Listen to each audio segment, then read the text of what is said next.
We are no longer out hitting teams, right? So we either get back to a place where we are out hitting teams, or we find another way.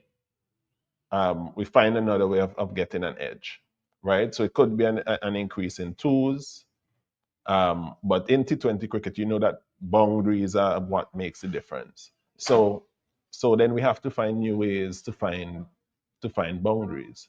I mean, we played against England, we played against Australia, and we have seen what they have done, right? You see that they have players who are capable of scoring in very unorthodox areas. You know, lap over fine leg and over third man.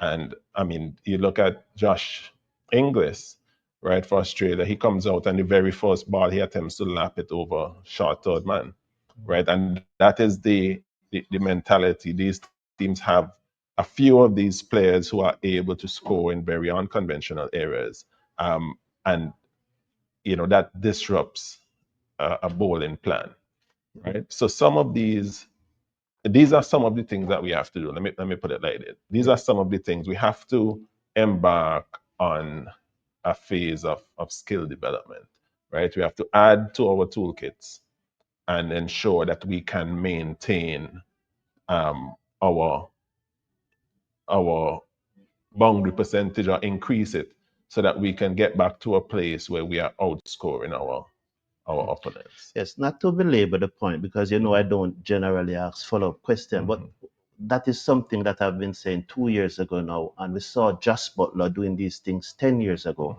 So why haven't we caught up? Because Butler was doing it 10 years ago. Well, again, it's about being intentional, right?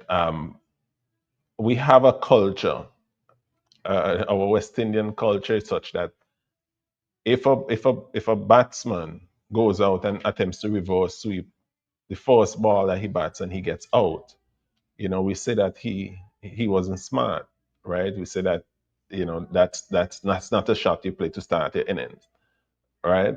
And it puts a sort of public pressure on players, right? That they feel like they either have to execute this and get it right every time, or they might be better off playing conventionally and not being able to score.